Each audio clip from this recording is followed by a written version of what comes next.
Boa noite, caros ouvintes. Estamos começando nesta terça-feira, 14 de outubro de 2025. Em nome do Pai, do Filho e do Espírito Santo, o programa Kairos Tempo de Graça, de número 944. Eu sou Paulo Miziara e ficaremos juntos até as 9h30 da noite nos 1.600 kHz AM da Rádio 9 de Julho. Os trabalhos técnicos do meu amigo Michel Silva, grande Michel Silva, São Paulino Michel Silva. Muito triste com as coisas que aconteceram com o nosso tricolor nesses últimos tempos, né? Quanto erro, né? Quanta coisa errada. Enfim, quero agradecer demais à Paróquia Nossa Senhora do Brasil por manter esse nosso programa no ar. E quero agradecer a você que nos acompanha há tanto tempo, você que está chegando agora, nesse novo horário, 9h30, 8 horas da noite até as 9h30. Muito obrigado pela sua presença, muito obrigado pelo seu carinho. Quero agradecer à própria Rádio 9 de Julho. Sabe, a vida da gente tem que ser uma vida de agradecimentos. Gente, ninguém faz nada sozinho. Essa é uma realidade que a gente vai aprendendo ao longo da vida, ao longo dos anos, né? Quando nós somos muito jovens, a gente se acha muito impetuoso, muito capaz, muito forte, e a vida vai mostrando para a gente que as coisas não são bem assim. Nós não fazemos absolutamente nada sozinhos. Em primeiro lugar, nós dependemos de Deus para tudo. Incrível como isso é tão esquecido, como isso é tão deixado de lado, como as pessoas hoje vivem uma realidade tão obliterada, tão cega. Nós dependemos de Deus, até o ar que a gente respira depende de Deus. Até os nossos pulmões funcionando dependem de Deus. O nosso coração bombando sangue depende de Deus. O nosso cérebro que envia as ordens através das correntes elétricas que estão agindo nas nossas células cerebrais depende de Deus. Tudo depende de Deus. Então, que Deus nos dê a humildade de vivermos para Ele, de vivermos com Ele, de sairmos dessa loucura em que esse sistema de mundo nos colocou, de achar que somos deuses. Deus, o único Deus é Deus. É Pai, Filho e Espírito Santo. Somos suas criaturas que, por infinito amor, são transformadas à imagem e semelhança de Cristo. Reinaremos com Deus um dia, mas nunca deixaremos de ser criaturas. Deus nos fez para reinar com Ele, junto com Ele, não sem Ele. Então, que Deus nos dê a consciência e a sabedoria de que Ele é Deus e nós somos criaturas. Eu gostaria de, nessa aula de hoje, fazer algo um pouquinho diferente. Eu vou ler com vocês no livro de sabedoria, já que nós estamos estudando esse último dom de santificação, esse dom tão maravilhoso, essa oração que Salomão faz para ter sabedoria. Falei para vocês isso na aula de ontem.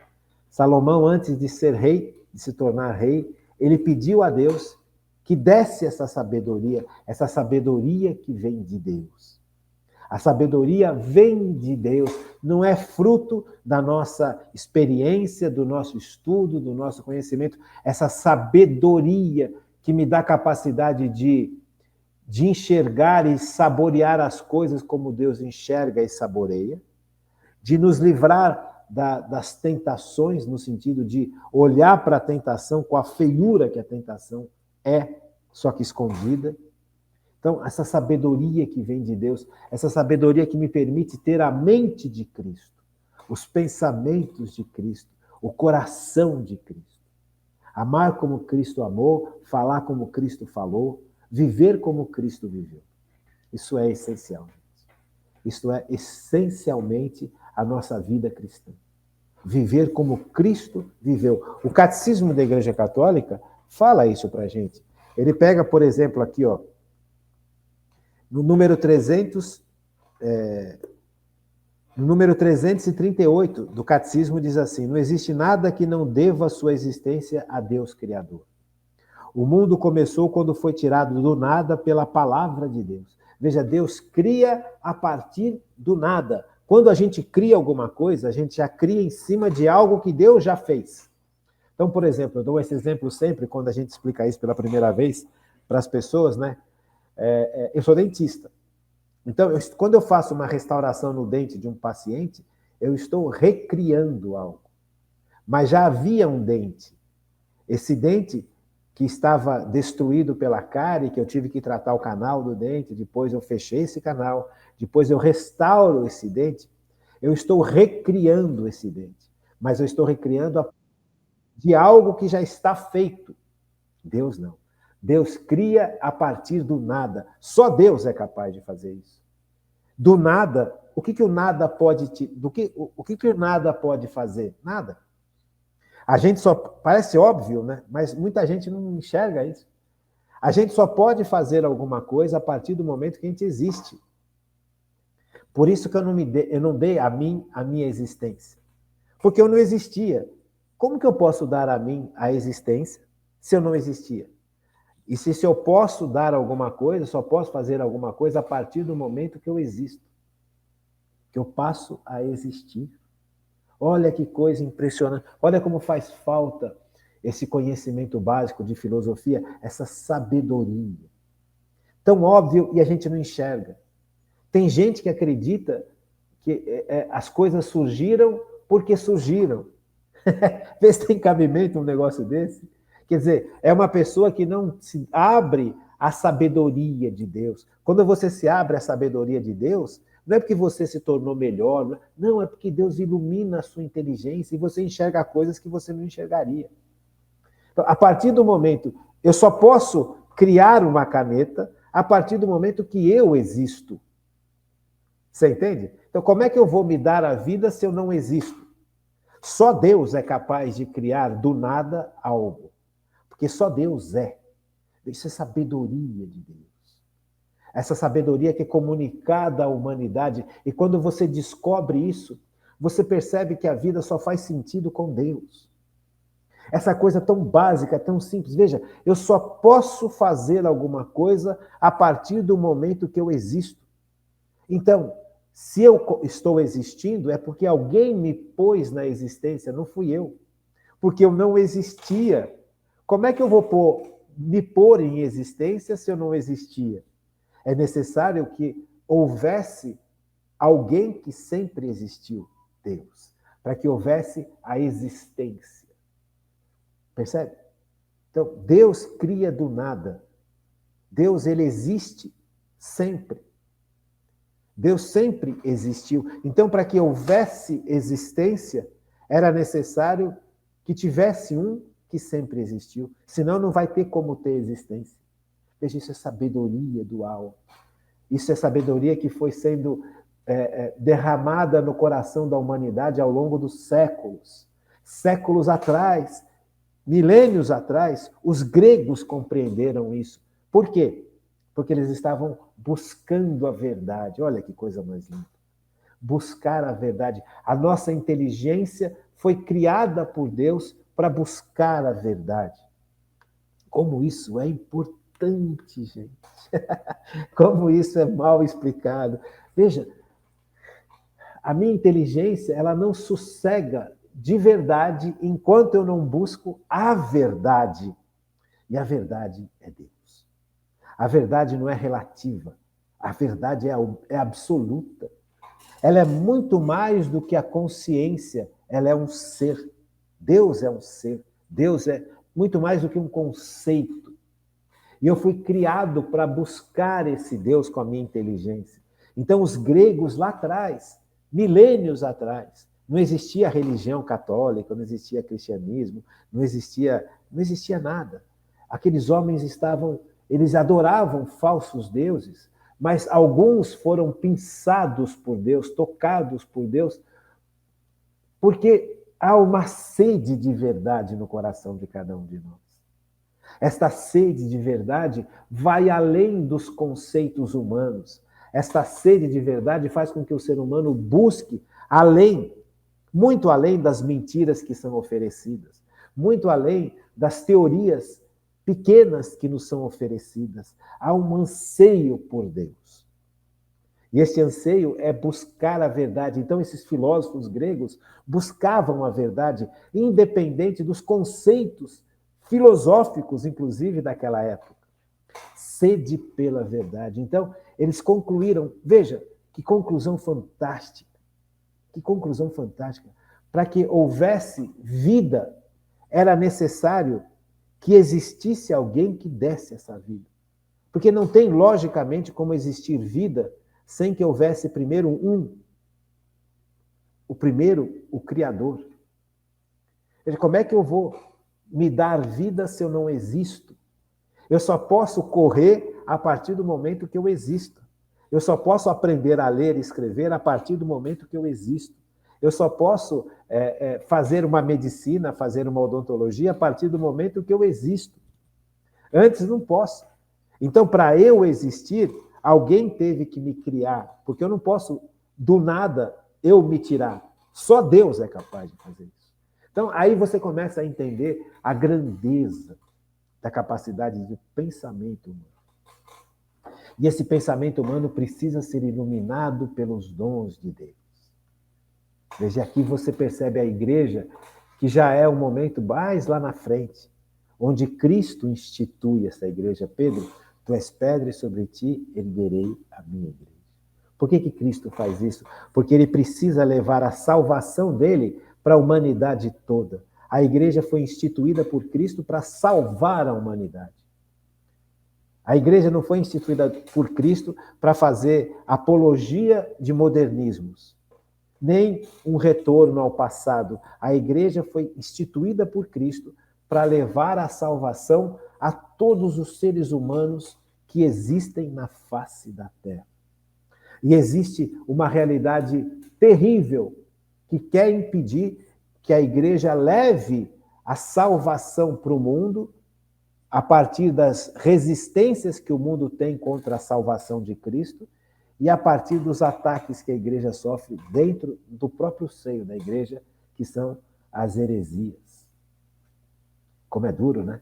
Então, veja, por isso é importante a gente estudar, por isso é importante a gente viver na igreja, porque a igreja tem uma missão, salvar almas para Deus. Se nós não aceitarmos isso na vida da gente, nós estamos irremediavelmente perdidos. A única forma de salvação que foi dada para a humanidade chama-se Jesus Cristo.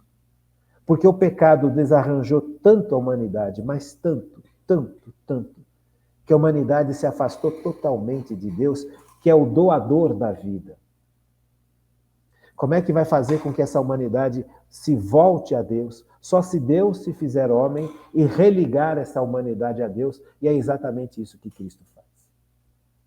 Então, enquanto nós não tivermos consciência de que esta salvação só é possível em Cristo e por Cristo, nós não temos consciência da importância da igreja.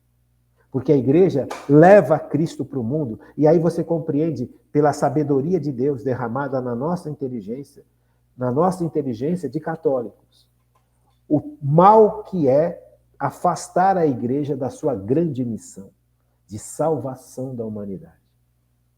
É para isso que Jesus instituiu a igreja, para salvar a humanidade do pecado e das consequências do pecado. A igreja não foi instituída para qualquer outro sentido primordial que não a salvação. Todo o resto se encaixa nesse sentido primordial. Então, a dignidade humana tem que ser respeitada, tem que ser vivenciada, tem que ser aplicada. Está tudo dentro da igreja, mas em primeiro lugar vem a salvação das almas. Por isso que a gente estuda, por isso que a gente mergulha em Cristo, para que a gente possa ajudar a igreja nessa missão tão linda de salvação, para que a gente possa defender a igreja dos ataques externos e das traições internas, para que nós não sejamos esses que atacam a igreja externamente e traiam a igreja internamente. Imagina se nós formos esses elementos. Que terrível, que terrível. Estaríamos indo contra a vontade do Cristo, que é a salvação de toda a humanidade. Eu vim para que o mundo seja salvo, diz a palavra de Deus. Eu vim para salvar a humanidade. Então, é importante que a gente aprenda, que a gente estude, que a gente conheça, que a gente mergulhe nesse Cristo e deixe o Espírito Santo agir em nossas vidas a partir dos dons de santificação, a partir das 3 virtudes teologais, fé, esperança e caridade, a partir dos carismas, a partir de uma vida de oração, a partir de uma vida de sacramentos, a partir de uma vida de serviço. Não existe nada que não deva sua existência a Deus Criador. O mundo começou quando foi tirado do nada pela palavra de Deus. O Gênesis revela exatamente isso. E Deus disse, façamos o homem à nossa imagem e semelhança. Façamos o céu e a terra, façamos as árvores. O Gênesis. Todos os seres existentes, toda a natureza, toda a história humana tem suas raízes nesse acontecimento primordial. A própria Gênese pela qual o mundo foi constituído e o tempo começou.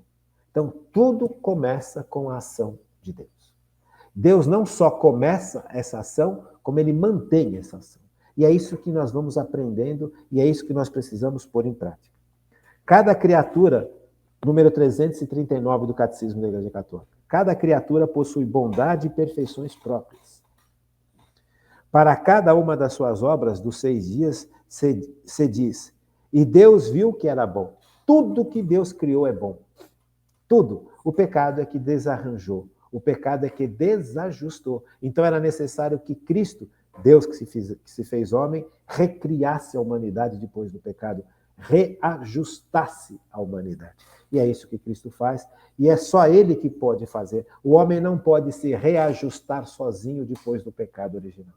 É impossível para o homem essa obra. Só se Deus se fizesse homem e agisse em favor da humanidade. Foi o que Jesus fez. Cada criatura reflete algo de bom de Deus. Isso tudo é a sabedoria de Deus que vai sendo derramada nos nossos corações. Veja, o livro da sabedoria, existe um livro na Bíblia que chama Livro da Sabedoria. São máximas de sabedoria. São máximas que foram colhidas desta relação de Deus com o seu povo inicial, com o povo de Israel. Então, a Bíblia é um livro que revela essa relação de Deus com o seu povo. O Antigo Testamento era o povo de Israel e o Novo Testamento, após Cristo, é a igreja. Então, esta relação de Deus com o povo de Israel e com a igreja está revelada na palavra de Deus.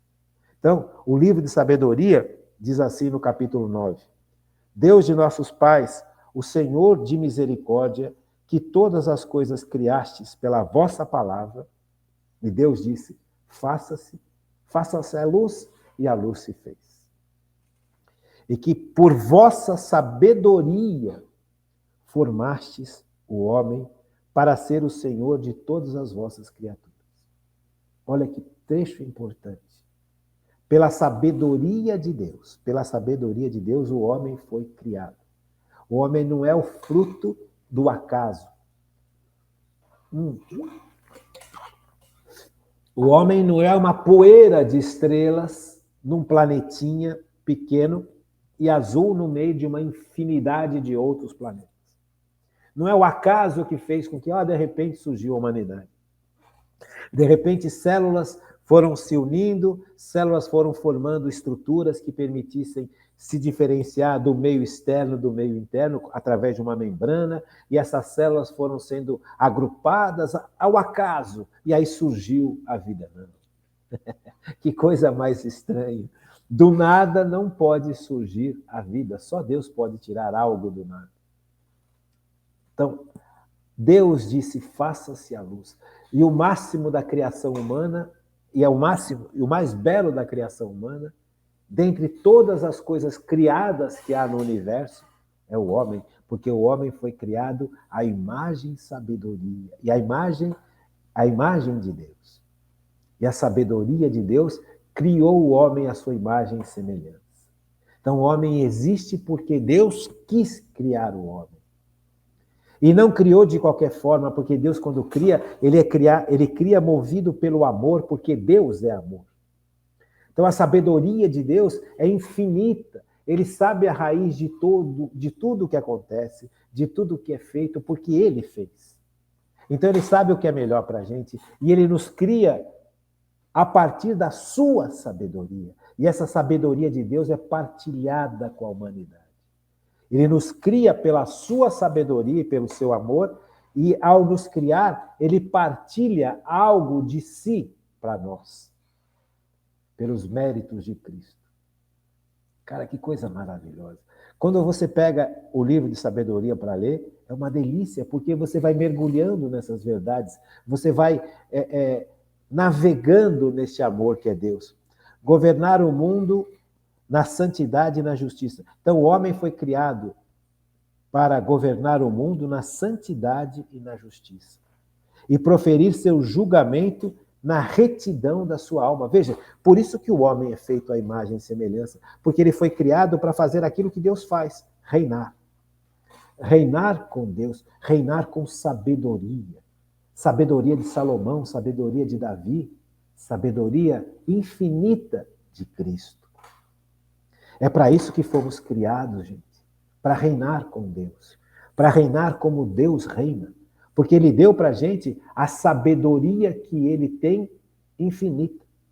Então, algo dessa sabedoria nos é dada todo dia. Nos é dado todo dia. Algo nos é dado, dessa sabedoria nos é dado todo dia. Nós precisamos estar abertos para perceber essa sabedoria que vem do alto. Para poder reinar como Deus quer que a gente reine. Veja, então, como que eu reino no meu trabalho?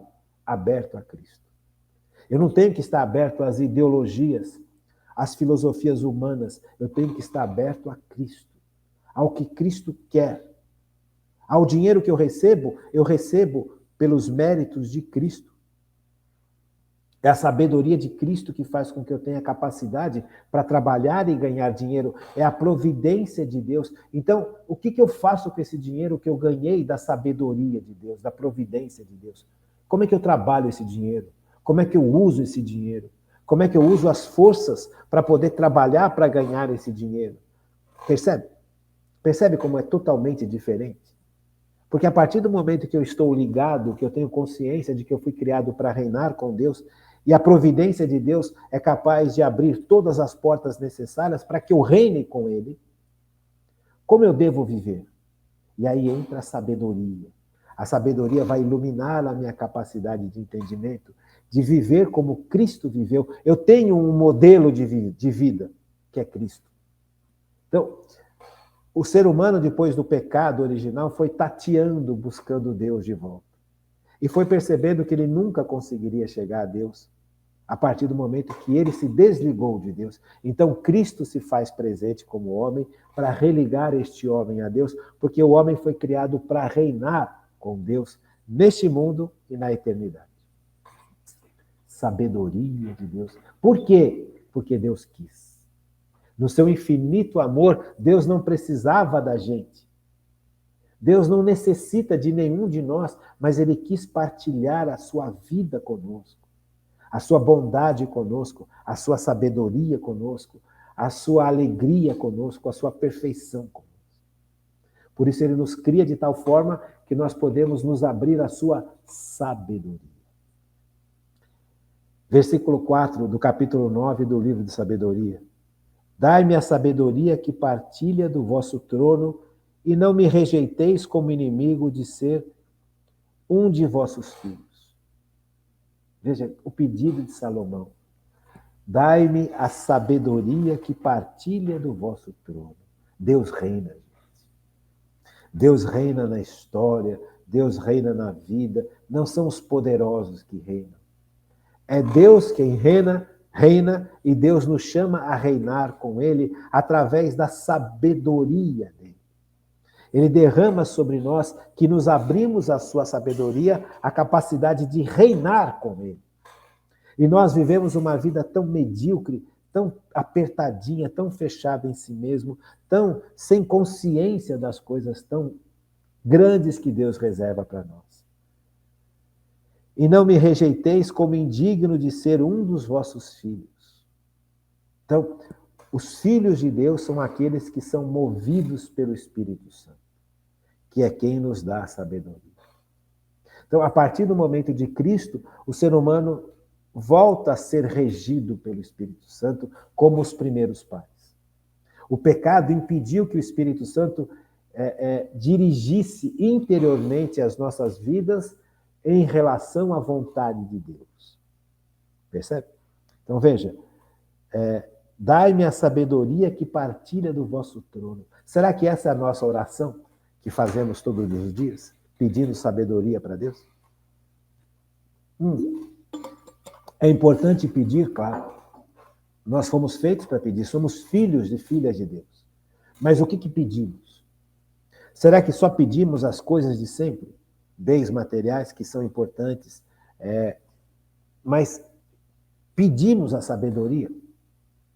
Essa capacidade de ter a mente de Cristo, de pensar como Cristo pensa, de pensar como Deus Pai pensa, de pensar como Deus Espírito Santo pensa, de agir como Deus Pai age, de agir como Deus Filho age, de agir como Deus Espírito Santo age. Será que nós temos este anseio de viver sob a sabedoria de Deus, que é saborear como Deus saboreia? Sabedoria vem de sabor.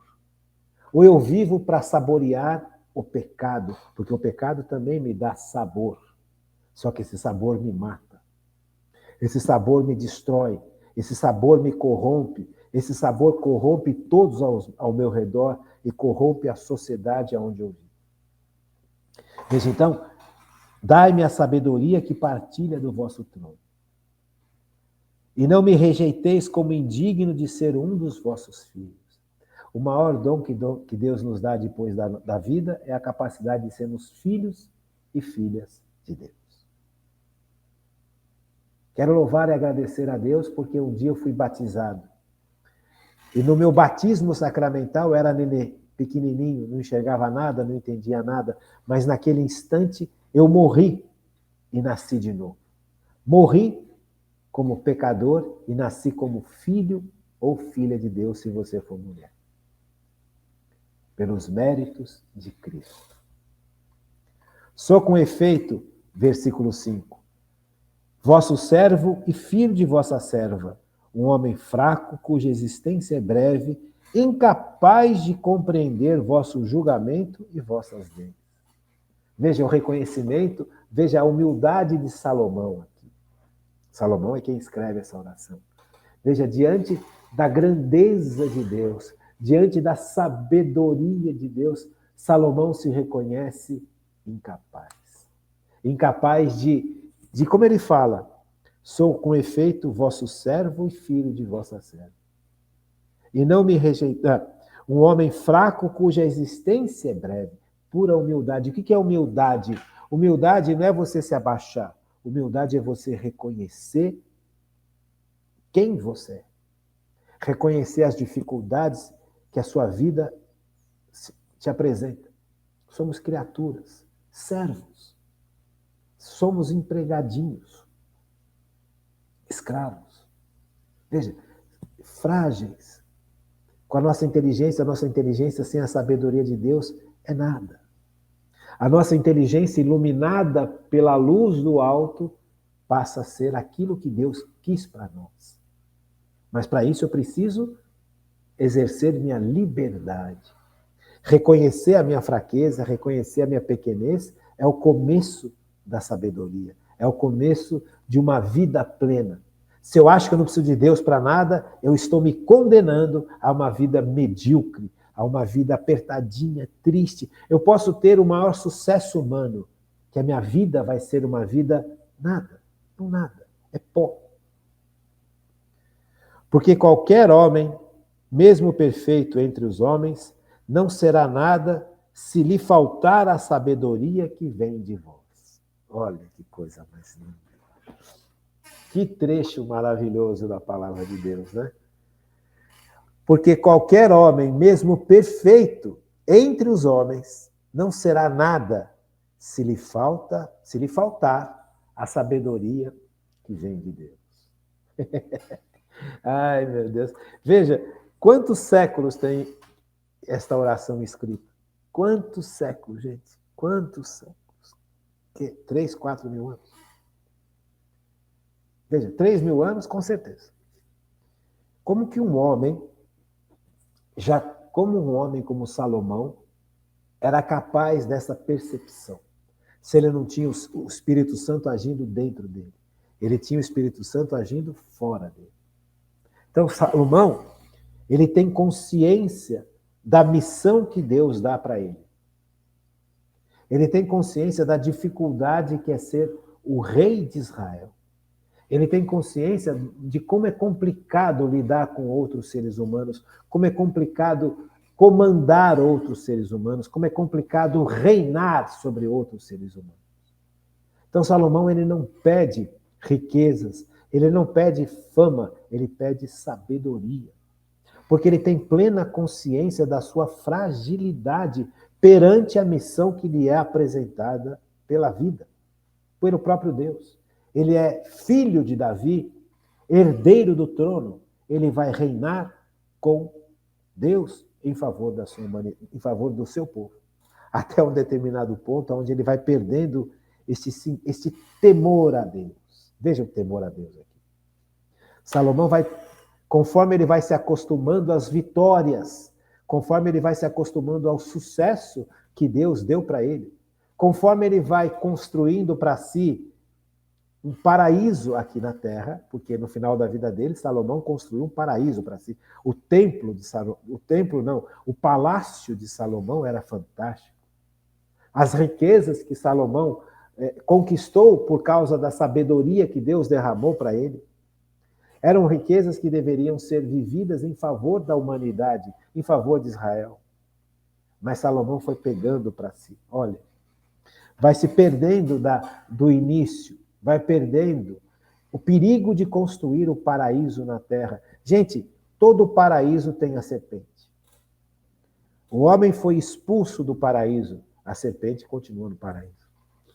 Então, quando você quer construir um paraíso aqui na terra, você vai ter que enfrentar a serpente. Então, Salomão, ele foi perdendo a consciência da sua dependência total de Deus, da sua fragilidade, da sua incapacidade de compreender até mesmo as leis que Deus já havia deixado, já havia mostrado no tempo de Moisés. Veja quantos séculos que Deus lá atrás tinha dado para Moisés no deserto a tábua das leis, e quantos homens e mulheres se debruçaram sobre esse conhecimento que Deus derramou sobre a humanidade. Até isso, Salomão percebia que sem a ação de Deus, ele não compreenderia bem o que significavam aquelas leis todas. Então, Salomão percebe no começo da sua vida, diante da grandeza da missão que Deus dava para ele, a sua pequenez. E aqui é o grande ponto. Salomão perdeu a capacidade da humildade. E ao perder a humildade, Salomão perde a sabedoria. Porque a humildade é o passo inicial para Deus derramar sobre nós a sua sabedoria. Como isso é sério, né?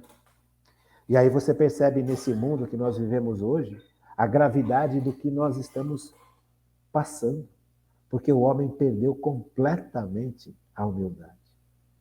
O homem não percebe mais que é fraco e que sua existência é breve. Não é capaz de compreender as coisas de forma adequada, porque não deixa que o Espírito Santo ilumine a sua inteligência. O homem acha que entende, mas não entende. O homem acha que enxerga, mas não enxerga. Salomão tinha consciência disso há milênios atrás. E nós não temos mais. Nós nos tornamos pessoas orgulhosas, prepotentes, temos resposta para tudo, temos soluções para todos os problemas da humanidade a partir da tecnologia, a partir do conhecimento humano, e nos tornamos cegos e tolos. Terrível, né? Terrível. Versículo 7. Ora, vós me escolhestes para ser o rei do vosso povo, olha aí, e juiz de vossos filhos e vossas filhas. Vós me ordenastes construir um templo na vossa montanha santa, e um altar na cidade em que habitais. Vós me ordenastes, imagem da sagrada habitação que preparastes desde o princípio. Percebe? Salomão aqui está ciente da grandeza e da dificuldade da missão que Salomão tinha. Veja, vamos parar aqui um pouquinho e vamos analisar isso. Todos nós temos uma missão nesse mundo. Todos nós, sem exceção. Todos. E toda a missão que Deus nos dá, só nós podemos fazer. Ninguém pode fazer por nós. Deus não pediu que os outros filhos de Davi tivessem a missão que Salomão teve. Se você não realiza a sua missão foi perdida. Deus te capacita para realizar a missão. Deus vai te capacitando na medida em que você vai aceitando a missão e buscando pôr em prática essa missão. Você pega a Virgem Maria. Qual que é a missão que a Virgem Maria teve? Ser a mãe de Deus que se faz homem. Theotokos. Quem pode ser a mãe de Deus que se faz homem? Veja, que missão, essa missão da Virgem Maria, a Virgem Maria é a pura humildade. Ela tem plena consciência que isso é impossível para ela. Por isso que ela se entrega totalmente a Deus. Veja, cuidar do Filho de Deus. Cuidar de Jesus Cristo. Criar Jesus Cristo. Veja, Deus nas mãos da Virgem Maria. Como homem, como um nenê totalmente indefeso nas mãos da Virgem. Eu não sei se você tem filho ou filha. Eu não sei qual foi a sua sensação quando você pegou o seu filho pela primeira vez no seu colo. Você papai e você mamãe. Não sei. Eu só sei que a hora que eu peguei o meu filho pela primeira vez no colo, eu estremeci. Tanto de amor por essa criança, quanto da responsabilidade que eu tinha e que tenho como pai de criar este menino para Deus. Estremeci. A hora que eu peguei o João Pedro no colo pela primeira vez, o meu primeiro filho, que eu peguei João Pedro no colo e olhei para aquele menino, as lágrimas realmente não tiveram como ser contidas. Eu chorei de emoção, em primeiro lugar, por ter Deus confiado a mim esta criança. Eu que não sou nada, eu que tenho um monte de problemas, eu que não... Sabe, quem sou eu? Então Deus me deu alguém para eu cuidar, para zelar, alguém que Ele criou, alguém que Ele ama, alguém pelo qual Ele morreu numa cruz para salvar, e Ele me deu para, com Ele, criá-lo. Veja a responsabilidade que pesa sobre nós pais e sobre nós mães, sobre vocês mães. Veja a responsabilidade. Então, quando eu peguei João Pedro a primeira vez no colo, a emoção foi imensa, meu filho. E, ao mesmo tempo, a missão diante do qual Deus me chamou a realizar é um peso insuportável. Sabe, como é que eu vou criar João Pedro no meio de um mundo tão indecente, tão imoral, tão distante de Deus? Qual foi a minha decisão? Eu vou viver mergulhado na minha paróquia, na minha igreja, porque é o único caminho para formar meus filhos. Não importa mais nada. O que importa é que os meus filhos sejam formados na igreja. Por quê? Porque eu não tenho forças. Mas Cristo tem força. Sabedoria do alto. Percebe? A missão, quando nós nos damos conta da nossa missão, nós percebemos a nossa fragilidade. A Virgem Maria percebeu a fragilidade dela e percebeu a fragilidade da prima dela, Isabel. Veja a sabedoria de Deus agindo, gente. Quando a Virgem Maria percebe que ela é a mãe de Deus, Theotokos, Jesus, é filho de Deus, a Virgem Maria sabe disso. A Virgem Maria sabe que Ele é o Salvador, que Ele é Deus que se faz homem. Imagina criar Deus que se faz homem. Se coloque no lugar da Virgem Maria. A Virgem Maria foi preparada desde toda a sua existência para ser santa e pura e não cair no pecado. Não poderia haver na Virgem Maria resquício de pecado. em nada. Que ser humano tem força para isso, a não ser o poder de Deus que sustente esse ser humano. Pelos méritos do próprio Cristo, a Virgem Maria foi criada cheia do Espírito Santo, porque se ela fosse criada de forma diferente, Cristo nasceria no meio do pecado, e a Virgem Maria não teve pecado nem na sua vida, nem quando ela começou a existir. Nem quando nasceu Cristo, nem depois de Cristo. Porque era necessário. Veja a pessoa da Virgem Maria frente à dificuldade que ela deveria enfrentar. Por isso a humildade. Bom, quanto maior foi a missão, mais humilde a pessoa precisa ser, porque sem a humildade, a sabedoria de Deus não encontra espaço para agir na vida da gente. Sem a humildade real e verdadeira, nós não temos como obedecer a Deus. Porque para obedecer a Deus, eu preciso da força e da sabedoria de Deus. Ora, vós me escolhestes para ser rei do vosso povo, diz Salomão. Imagine quando a Virgem Maria descobriu que ela seria a rainha do céu e da terra.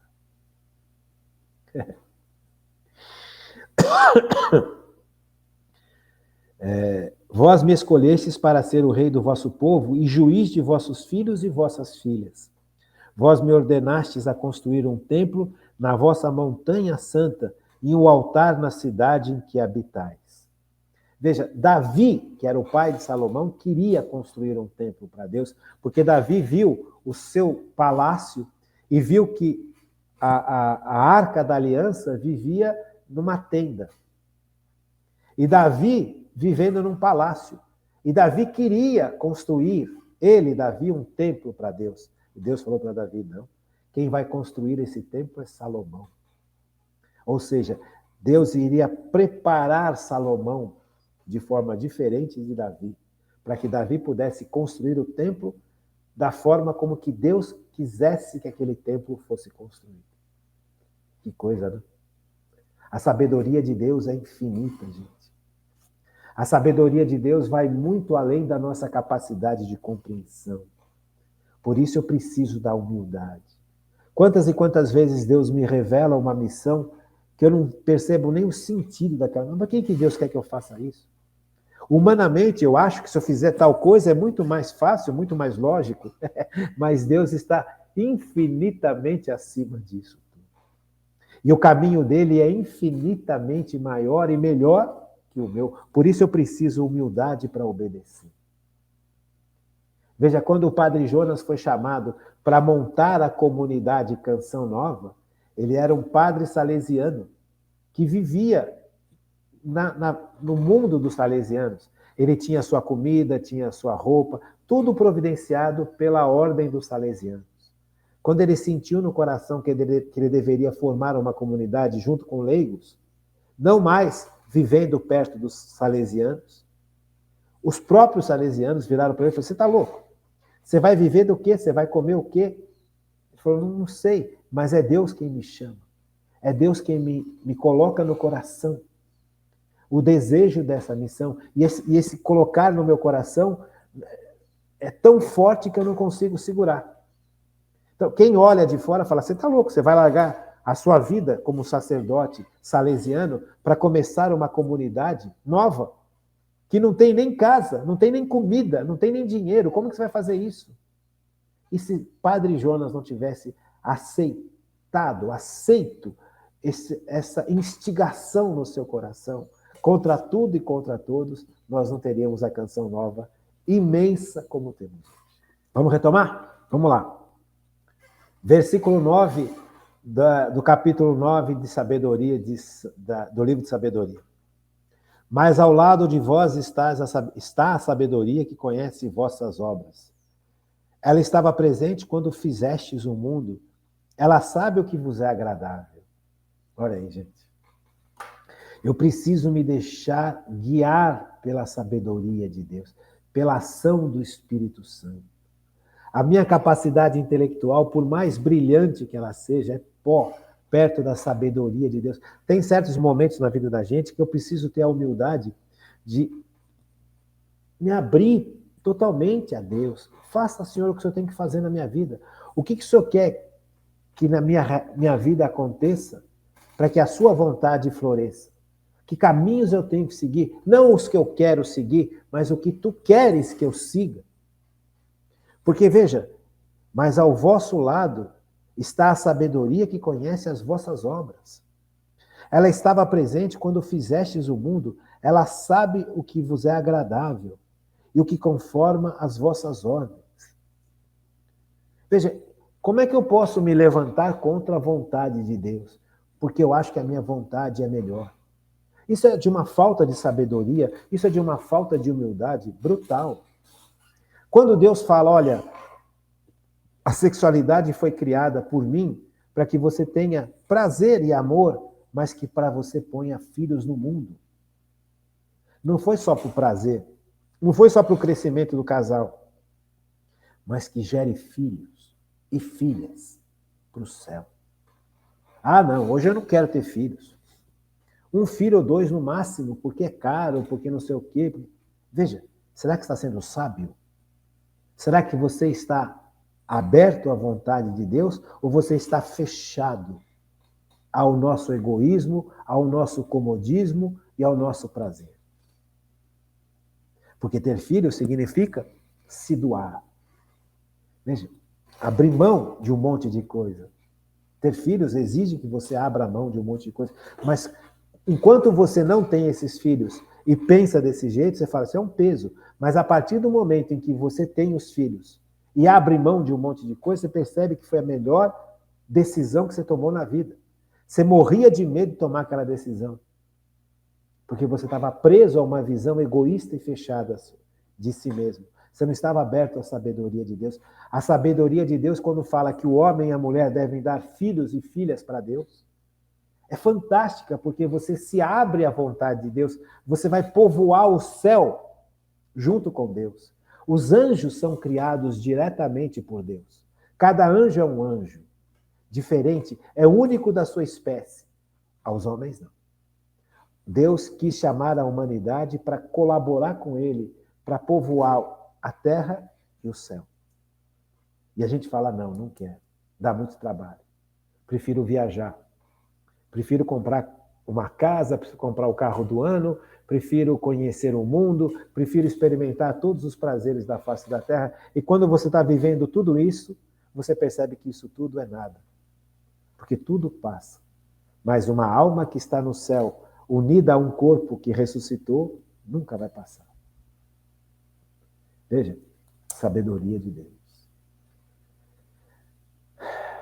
Versículo 10. Fazei-a, pois, descer do vosso santo céu e enviai-a do trono de vossa glória, para que junto de mim tome parte em meus trabalhos.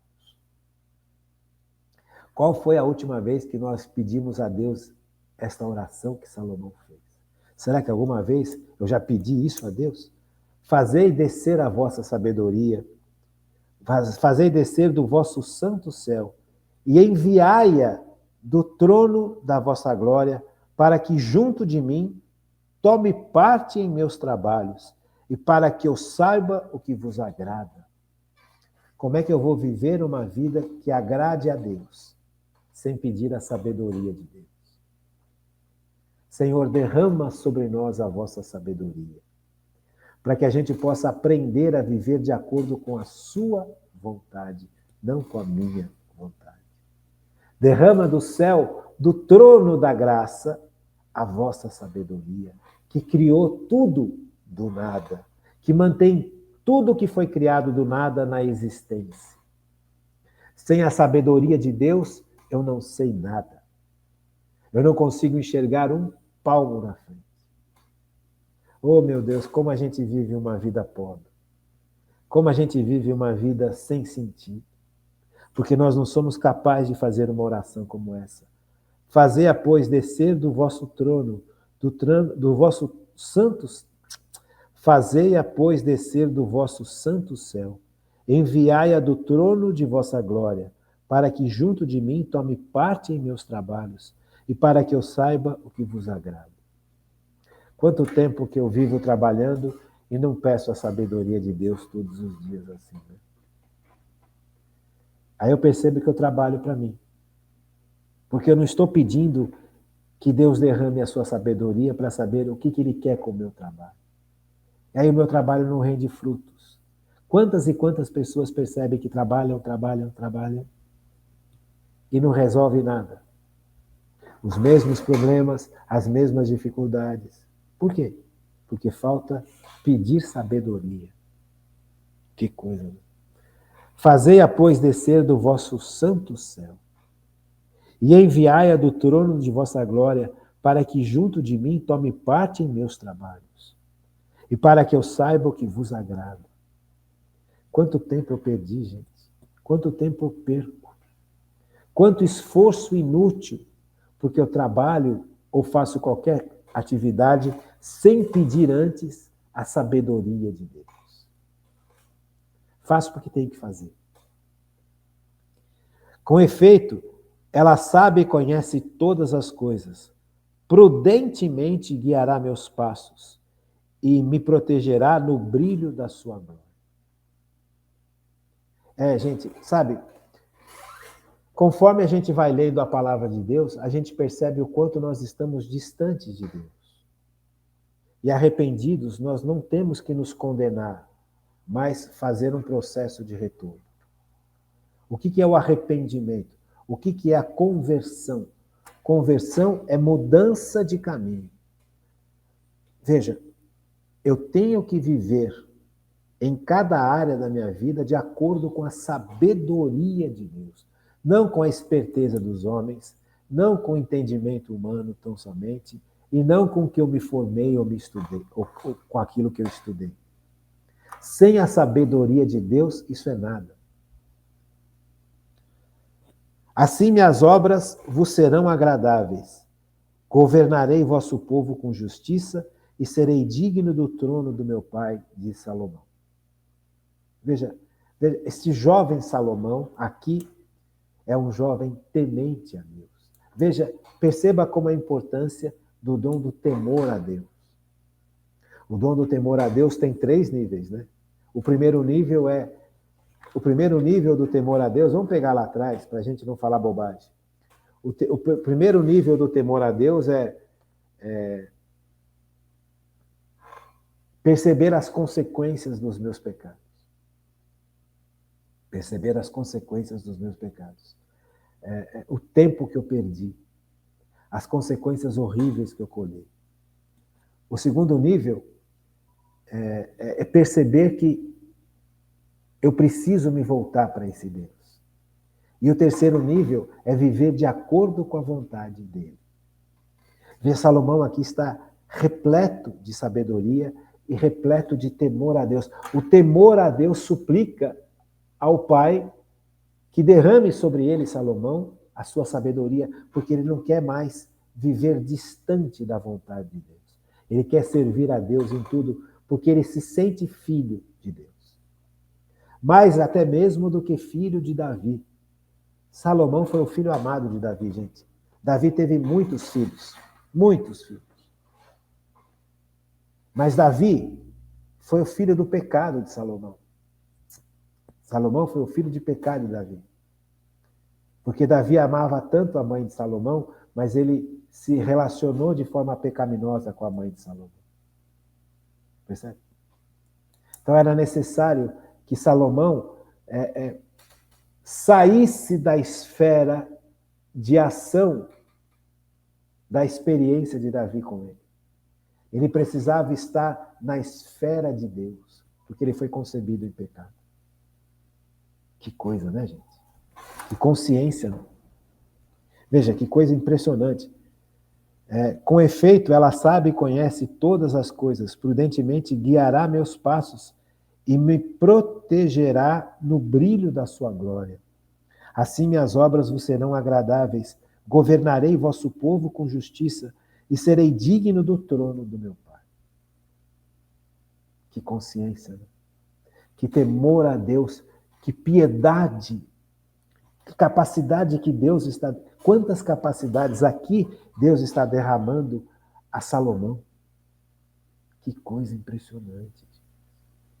Que coisa impressionante. Quando eu paro para pensar essas coisas, eu falo, como é que a gente consegue viver longe de Deus? Que vida sem sentido. Por isso que a gente faz bobagem em cima de bobagem, porque a gente não pede sabedoria de Deus. A gente age de acordo com o que a gente pensa, o que a gente sente, com as experiências passadas, né? Eu agi de tal forma, vou continuar agindo. Meu pai agiu de tal forma, meu avô agiu. Mas será que está certo? Será que Salomão tem consciência do pecado do seu pai? Claro que tem. E tem consciência das consequências do pecado de Davi na vida dele, Salomão. Então ele não quer cometer os mesmos erros. Ele não quer cometer os mesmos pecados. Infelizmente ele acaba cometendo porque ele se afasta deste temor a Deus, desta humildade. Ele se acostuma a uma vida prazerosa e tranquila. O ser humano foi feito para lutar. O ser humano foi feito para afrontar, não para viver sentado comodamente diante de uma televisão. Carregamos na nossa vida uma série de conceitos que vieram dos nossos familiares, uma série de ideias que vieram dos nossos parentes, que precisam ser rompidas, que precisam ser quebradas. Uma série de coisas que foram passadas de geração em geração que não estão certas, que precisam receber um basta. Chega, de agora em diante eu não vou viver como os meus avós viveram, porque estava errado, porque estava no pecado. Eu vou viver de acordo com a vontade de Deus para mim e para os meus filhos. Percebe como a sabedoria de Deus é importante? Versículo 13. Que homem, pois, pode conhecer os desígnios de Deus e penetrar nas determinações do Senhor? Tímidos são os pensamentos dos mortais e incertas as nossas concepções. Porque o corpo corruptível torna pesada a alma e a morada terrestre oprime o espírito carregado de cuidados. Mal podemos compreender o que está sobre a terra. Dificilmente encontramos o que temos ao alcance das mãos. Quem, portanto, pode descobrir o que se passa no céu? Percebe, gente? Nós não podemos mais viver de acordo com só ensinamentos humanos. Por isso o desejo pela verdade. Eu preciso deixar que a sabedoria de Deus molde a minha forma de pensar. Não são os costumes só que devem moldar a minha forma de pensar. Não são só as tradições que devem moldar a minha forma de pensar. Não são só os sucessos ou os insucessos que devem moldar a minha forma de pensar. O que deve moldar a minha forma de pensar é a sabedoria de Deus. Porque a sabedoria de Deus, ela vem para fazer com que eu viva de acordo com a vontade de Deus neste mundo e na eternidade. Na eternidade, tudo acontece de acordo com a vontade de Deus. Nesse mundo ainda não. Então eu estou sujeito a uma série de coisas que parecem ser boas e não são. Veja quantos costumes que herdamos dos nossos antepassados que não são bons. Quanto fechamento que nós carregamos na nossa vida porque desconfiamos dos outros que não fazem parte da nossa história ou da história dos costumes dos nossos antepassados. Quantos povos fechados em si mesmos porque vivem de acordo com tradições antigas, muito antigas, que lá atrás tinham sentido e agora não tem mais.